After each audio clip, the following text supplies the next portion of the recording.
Greetings, Doris, and welcome to another video. So firstly, I want to apologize for the lack of uploads that have been happening on the channel. I recently had a new job, and it has drained a lot out of my work time with these videos. And adding to that, I mainly kept myself in check because we literally just started a new format, and this format is a little bit harder for me to gauge like my thoughts and theory because uh, I feel like in order for me to like process my thoughts on what's happening currently that is a little bit different in this transition, I wanted a little bit more experimenting. But today I wanted to make a special video because for those who don't know, by the time of this recording, it is February 17th, and it's exactly 1 year since my channel started.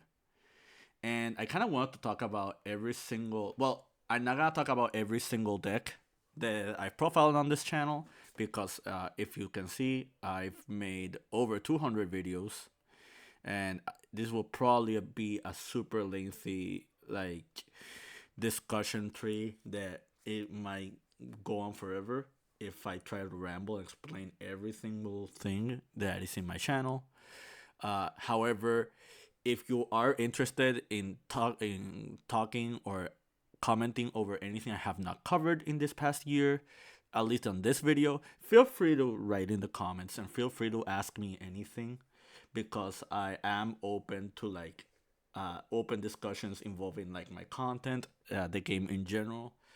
What I'm going to do today is talk about every single deck that I've been playing very seriously in the past year, and I've done some remote level of success with. I also want to talk about decks and strategies that I feel like I've also liked for a very good period of time, despite me not taking them to actual events or me not like properly showcasing them like thoroughly. And I just want to talk about how we transitioned from when we started to like today, because uh, I'm going to be honest with you, I was not even expecting 100 subscribers, let alone over 300 of you guys, and it just shows you how much dedicated support that you guys have and how much you guys like my content, and I really truly appreciate that. I'm going to be talking about the decks that I've been piloting. Uh, I might make a part two of this video talking about all the theories that I've covered involving each format and how much correct or incorrect I was with every format. Because I feel like some formats I hit the mark and some formats I did not, and that equates to my level of success in throughout some events. But we'll start with the first deck. This is Kashtira Adventure Scareclaw. For those who don't know, exactly 1 year ago, February 17th, 2023, this was my first ever upload. And this was a deck I piloted for 6 months. For 6 months throughout the entirety of Photon Hypernova format, as well as Cyberstorm Axis. I've been playing this deck, and my theory was mainly because of this culprit right here, Kashtira Arise Heart. Mainly, Kashtira Arise Heart was like the name of the format. If you wanted to do well in the format, you needed to play around this card, or you needed ways to exploit yourself against this card. And one of the best cards against Kashtira in that format was Triple Tactic Talents, as well as Triple Tactic Thrust. So I wanted to play a deck that just played these two cards because I felt like these two cards were very crucial in that matchup. Adding to that, I also played the Brave engine. This engine was not very common for a lot of decks. However, against Kashtira and against a few other strategies, this engine was incredible. It actually really worked well for me. Like, I broke so many boards, I built so many boards, I played through a lot of interruptions because of this card. The existence of a Rise Heart made it so Droll and Lockbird was not very popular. or at least it would have made it so awkward for people to play the role that it really was another advantage for my deck because this deck was very very weak to draw a Lockbird. But yeah, the other thing that really made this deck really cool is they played Kashtira as a side engine. And playing Kashtira as another supplementary engine was very, very strong in this deck because not only they give me access to a Rice Heart, but it also made it so I could just outgrind and outpace a lot of decks in the format.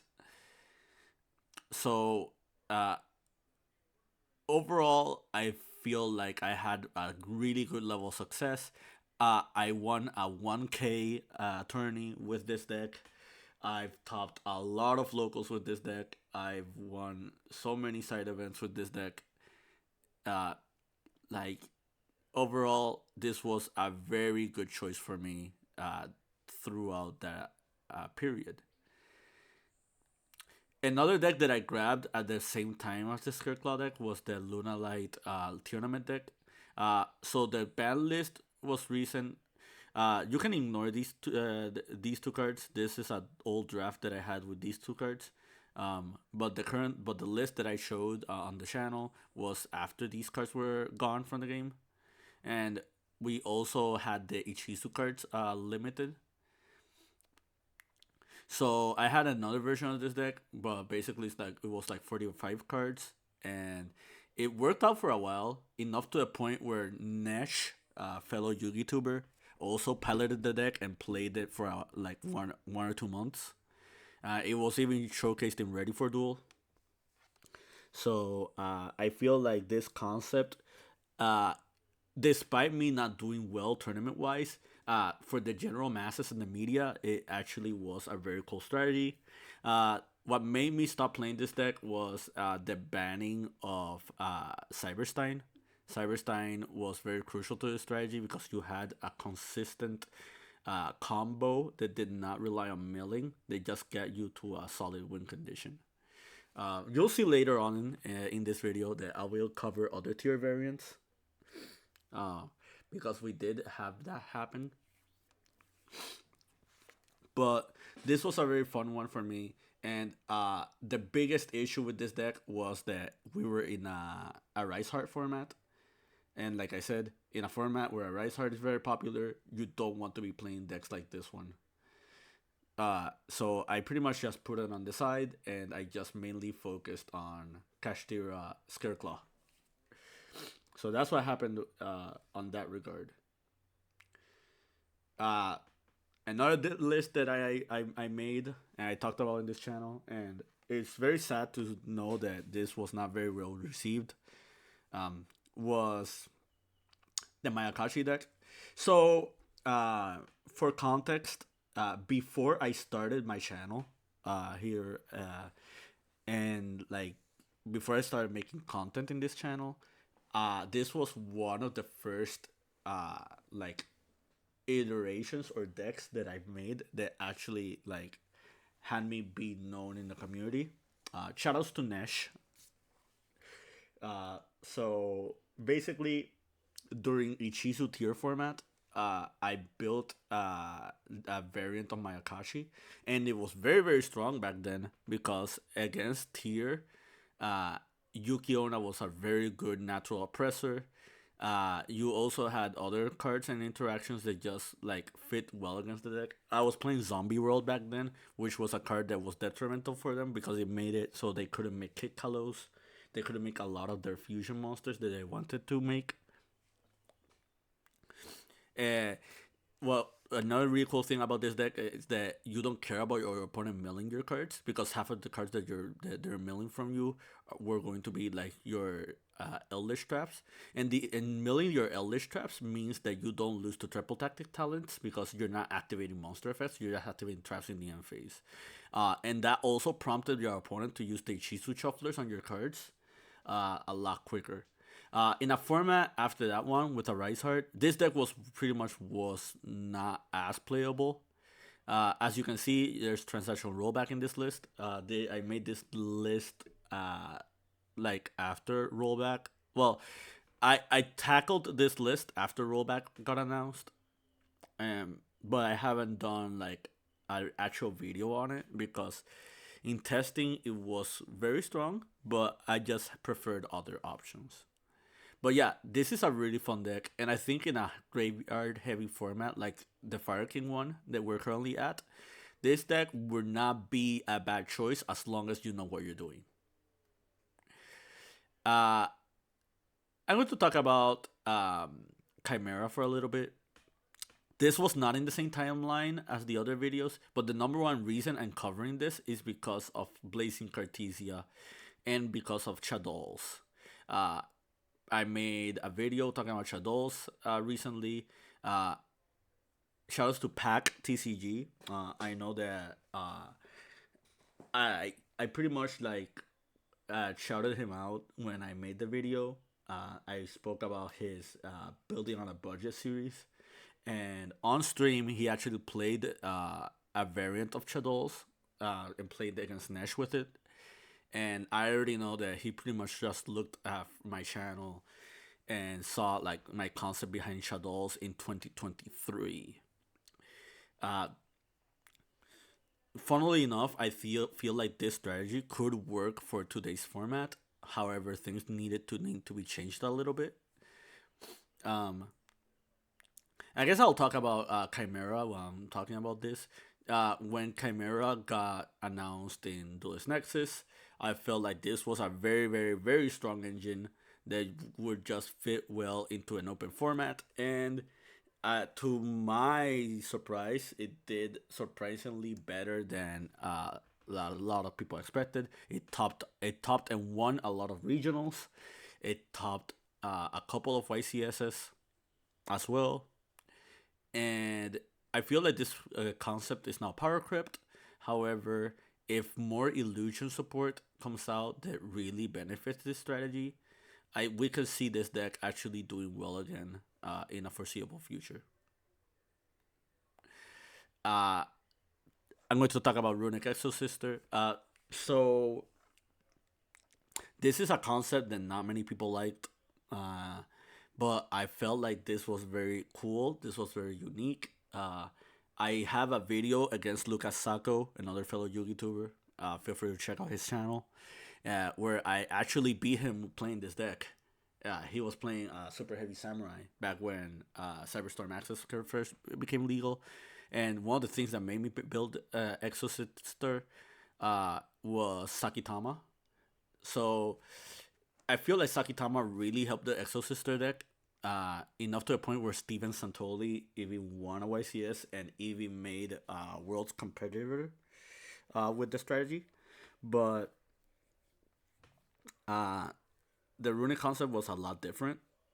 I just went with the choice of playing these as my non-engine, but at the same time was a monster extender to make your Exosister cards if you don't have access to Martha. But the deck has so much access to Martha, and the spirit monsters also get you there. So it just was very consistent enough that you really don't need the runic cards. I still like this concept. I feel like Exo Sister as a deck should be really considered this format because it is a deck that can play shifter. It is a deck that actually has cards that just like pick apart your opponent's graveyard. Like summoning Caspatel on your opponent's turn with Armament, then playing the Fire King deck really just hinders a lot of their plays. Or just summoning a Sophiel as well. A Sophiel is another really good anti graveyard card. Um, and just having a deck or strategy that can access to those cards are very very strong. Um, but yeah, that's Exo Sister. Now we're going to one of the things that really kicked off this channel. Again, thanks to everybody who's been subscribing and being supportive. Uh, so this is Vanquish Soul. Back when Vanquish Soul was announced in the OCG, I made a small combo guide talking about like stuff that you can do with the Vanquish Soul strategy, and that video blew up. I had a good amount of viewers and followers because of it, and back after Dune format started, I picked up Vanquish Soul, and I played it for a very good amount of time, enough to a point where I made like 10 videos of it. I had a lot of people asking me questions about the deck, asking me like stuff that I wanted to play it under it, and funnily enough, concepts that I took from the Vanquish Soul deck are concepts that I'm following for the current format that I'm playing right now. So, just saying, so I can tell you for sure that Vanquish Soul really helped me, like, education wise, with my deck building process that to this day. So, what made me want to play Vanquish Soul was it was a deck that did not lose to Dimensional Barrier. It did not lose to There Can Be Only One. It did not lose to Droll and Lockbird. Droll is kind of awkward against this deck when you are like resolving Rosin because it means you cannot resolve Heiborgar. But there were ways to play around it. Shoutouts to Luis Munoz. Like uh, he Jose Munoz. I also has his profile on my channel.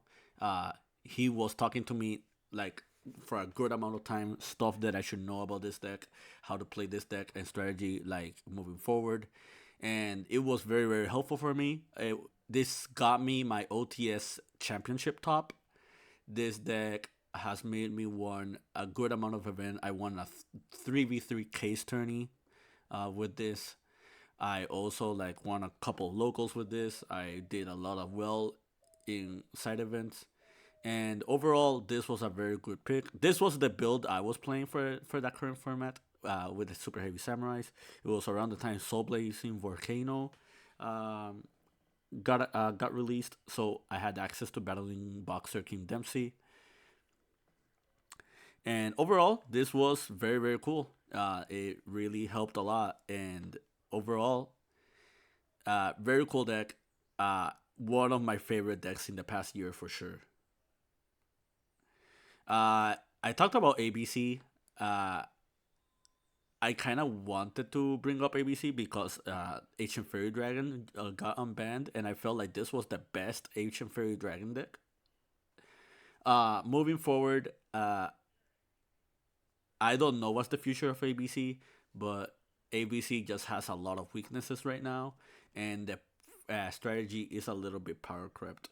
I wouldn't be surprised if in the future Konami does things that might may aid this particular concept, but this was very strictly theory.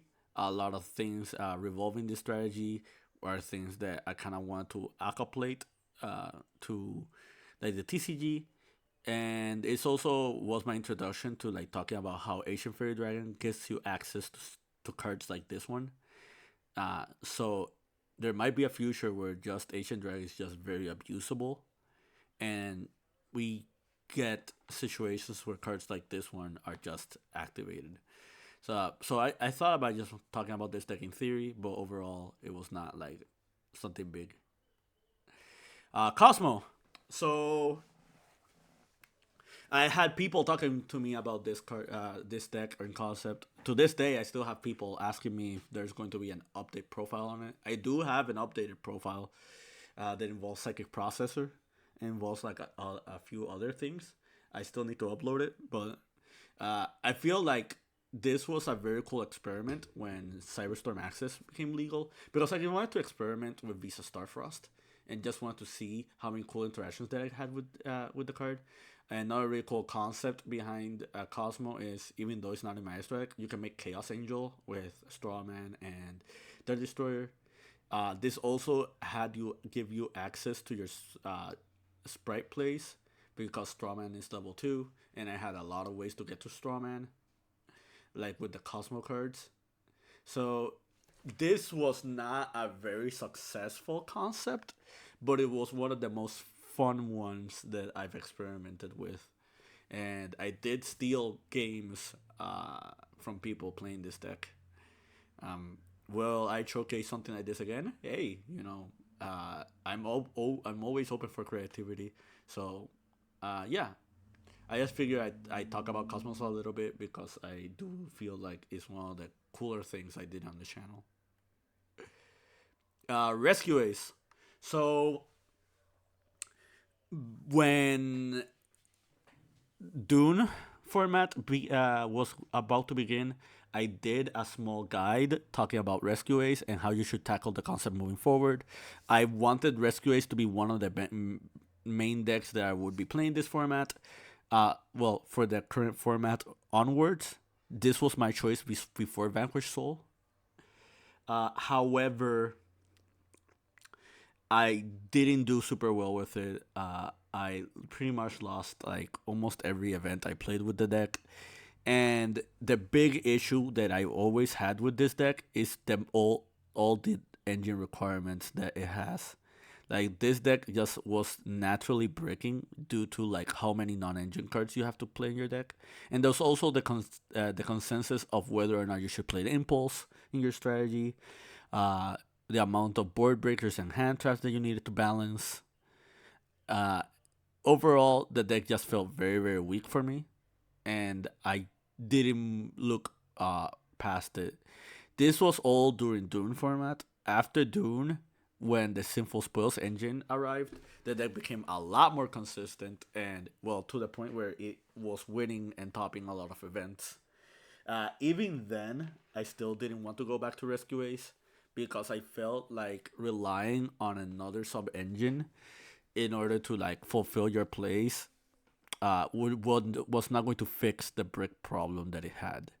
Like, yes, you're getting more starters out of it.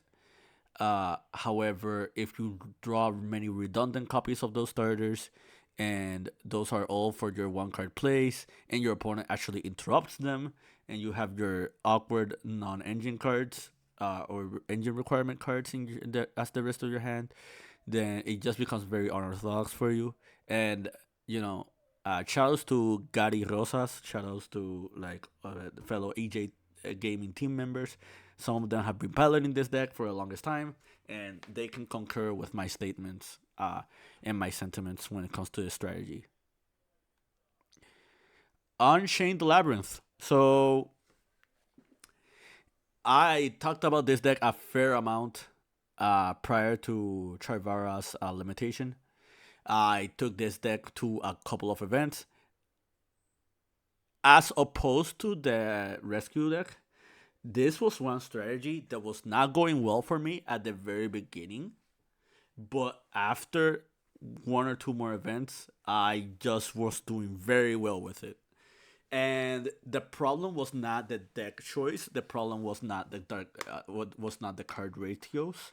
The problem was me learning the combo lines and me actually interacting with my opponent. This is one of the more complicated decks that I've played in the past format, and I was heavily rewarded by actually studying and learning and like experimenting all the lines when it comes to this deck. This deck has like before the limitation of Sharvara, this deck had over 50 different lines that you can make. Uh this deck was also very cool because even the more awkward hands with one-offs, like for example opening Blue Dog or opening like Abominable, was not the worst thing in the world because there were other cards that just made them interact properly. For example, just dumping the Blue Dog with the furnishers was very strong because it gave you just access to this already from the graveyard while also accessing your Labyrinth plays. Uh, Being able to like reset your normal trap labyrinth trap cards with lovely labyrinth was also very cool. Also, your opponent not being able to interact with those trap cards or the monster effects was also very strong. Skill drain was just a natural fit in this deck because it had little to no conflict with the unchained cards outside of like stuff like adding with Yama or few or linking away with Rage. Uh, and it was very strong because I had big labyrinth monsters as well. One card that's not in this list that I'm showcasing you because this is an old draft that I had is Typhon. Let's see if I can grab Typhon real quick. Let's just talk about Typhon real quick while I'm talking about the Unchained deck. Typhon was the best card in the Unchained strategy. The fact that it was a Fiend monster just gave it natural synergy. This also made it so this deck, at least this deck, just played through very strong combo boards as well. Like the deck I faced the most, and I kid you not, that was the deck I faced the most during that format was Vanadium. Shoutouts to God Milk Gaming, shoutouts to Misael, shoutouts to like the other players. Uh, like I played against Vanadium a lot, and Vanadium was one of the harder matchups for this strategy. So me facing that deck a good amount of times gave me enough confidence to play this strategy throughout the format because I felt like if I could do well against Vanadium, then I'm not afraid of any other deck in the format outside of Tier Limits. Tier Limits was the hardest matchup for this deck. It was not even funny how bad that matchup was. And uh, it did ended up costing me like winning a PlayStation 5 because at the finals I did face Tier Limits. I misplayed against them, but at the end, getting second place at a PS5 tourney, which got me Nintendo Switch, was very very cool.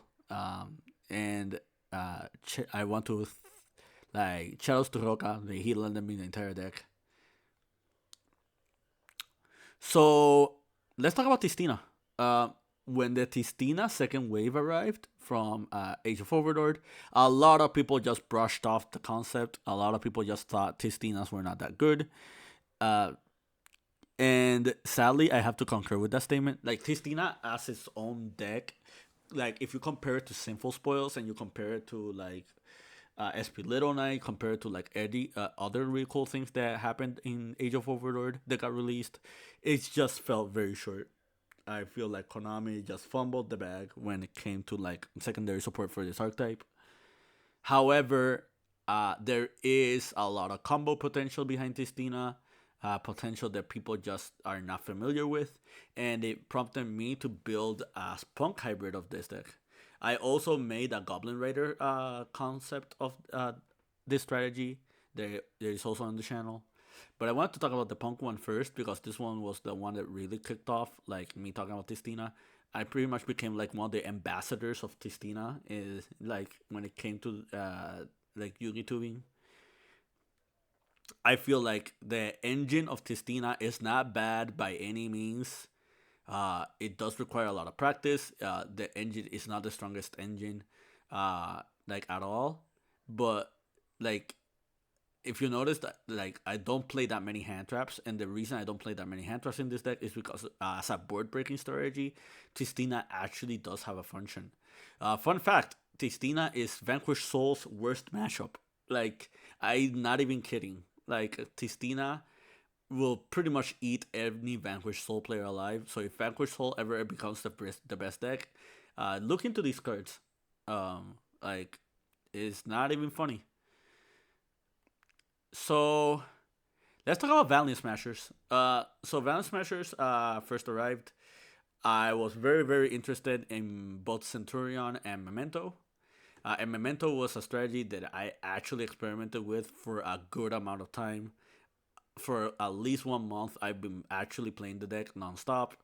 I just wanted to have a feel with the strategy. I did not make any serious profiles on this deck because I always found loopholes and faults with the strategy.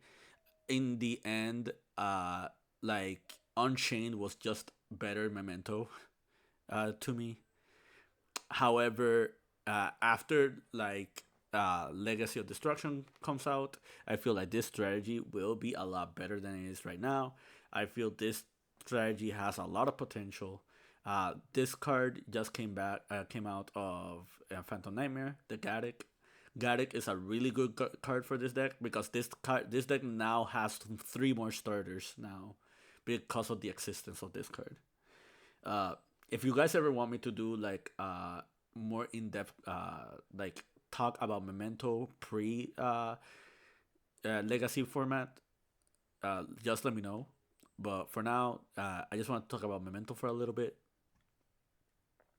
I feel like this concept, I had a lot of fun with it. Valence. So I talked about Valence a good amount in this channel. Uh, I really really like this deck. I felt like in the past format that we had, the wide open format, this deck was very cool. One thing that made me want to play this deck is the fact that we were in a hand trap heavy format, and this deck just ate through a lot of hand traps. The only real hand trap that really bothers you is draw. Um, Dimension Shifter is kind of awkward, but you don't outright lose to Shifter with this deck. Um, like you can still push through boards, you can still play around other certain things. Another thing that made me want to play the Veinlands deck is Meloseek. I think Meloseek is like one of the strongest normal summons in the game. Any deck that can play and that doesn't can play without their normal summon should just play Meloseek in their strategy. And in this deck, it has even more synergy because it's a spellcaster monster. And since you're playing other spellcaster monsters, you have access to Selene. You have access to Moon Maiden. This is a one card SP Little Knight by itself. This is a one card Arc Light plus Linkuribo by itself. This is a one card Heat Soul. Like, like again, any deck that can play this card, you should really look into it. Uh, right now we're in Fire King format, so it's gonna be strange for you to fit this natural in your deck. However, I still think any deck that can play this card will be rewarded by just the power level behind this card alone. Um, and Valence is one of them. I never showcased Valence as a live deck profile. I do own all the cards. I do own every single card in here, except like maybe Prosperity, but this has so many reprints already. So, uh, anyone who's interested, I can do a Valence guide in the future. Punk. So before the January ban list on 2024, I really liked Punk in the past format because in a format where there were so many different decks, I felt like Punk was just going to be a really good pick because this deck does not have bad matchups. Like this deck had a really strong concept. It had no issues with boss monsters because you have your own boss monster. The name of Psychic and Punisher. This deck played fusions, synchros, XYZs, link monsters. Like you had a good combination of them. You could play a good amount of hand traps. You can play a good amount of board breakers. I was playing a 50 card list because of Gizmek. I felt like Gizmek was a really, really good card. Um, like for a deck like this one, just being a level 8 monster meant that you can make your punk cards real quicker as well. Interactions with Shirakusai with teleport was actually really cool as well. So like overall as a concept, I felt like this was very very strong, and yeah, I really like Punk. I feel like it got a little bit power crept this format, and now Post Phantom Nightmare is going to be a little bit more awkward for you to play the strategy. But in a format where a lot of decks exist, like the format that not many people like, which is the one with 20 plus different decks, I feel like Punk is a really, really good option. So if we ever enter a format like that one again, I will revisit Punk and I will make another updated profile. Tier limits. So if you've been in this channel in the past month, you already know that I'm piloting the Centurion deck. This was the other deck I wanted to play besides Centurion. I really, really like Tier Elements. I feel like Tier Elements do have a fighting chance in this format. It's not the best deck by any means. Uh, However, I feel like a lot of things are going well for it. I felt like just banning the Shizu cards was the right hit and the right move for this deck. I don't think any other hits to tier elements are going to happen anytime soon. I feel like this deck and this concept is already like solved as far as balancing it. I would like stuff like more sirens in the future, or stuff like Kick Kalos being returning, but I wholeheartedly understand why those cards have to be gone. Tealance was just a very very oppressive deck for like almost 2 years now. But yeah, I really really liked T Elements. Uh, and if it wasn't for the next deck I'm going to show, this probably would have been my deck for the format. And now let's talk about Centurion. Uh, don't mind the custom cards. This is like me showcasing you the draft of the uh, post Legacy of Darkness support, the Legacy of Destruction support. So right now, this is my current deck. This is not my current deck list. I already showcased the current deck list that I had on this channel a little bit before. I did make a small update. I will show you an updated deck profile very soon. Um, but this is the Centurion deck. Uh, why am I playing Centurion this format? In a format like this one, where there's a lot of hand traps, as well as a natural oppressor being the Snake Eye deck, I kind of like a deck like Centurion because it has a solid win condition if you're going first against almost any deck. You can play good amount of non-engine for going second. You don't really brick with this deck. There's like 13 to 19 one card starters depending on like how you build the deck strategy.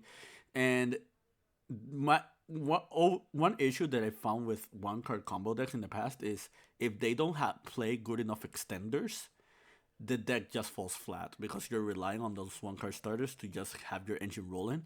However, in a deck like in a concept like this one, if you mix like bestials or you mix like the Horus cards, you have a really good amount of extenders that just help push through boards, as well as like help make boards, uh, and just play through hand traps as well. Overall, this is the deck I have for the current format. And let's go back to Skirkla. So this has been 1 year of this channel. This has been everything that I've done so far. I have accomplished so much in this channel, so many subscribers. I've won events and I've topped a lot of events. I had a good. I got sponsored for a team, and I've been doing fairly well throughout formats. And I really want to take this time to just thank everyone. What's going to happen this year moving forward? I guess we'll have to stay tuned and find out. Well, I am not stopping content anytime soon. There's a lot of things I want to talk about. By the time of this recording, the 25th anniversary Yu-Gi-Oh event is happening, and a lot of things are going to be happening that weekend. I kind of want to cover that as well. Uh, Phantom Nightmare format is just starting. I kind of want to analyze that format a little bit before like placing my thoughts on other stuff that you should be looking into. And but yeah, that's pretty much it from me at the moment. I hope you found this video informative and to your liking and understanding. Uh, and at the end, my advice to everyone is the same as always: keep practicing and keep doing.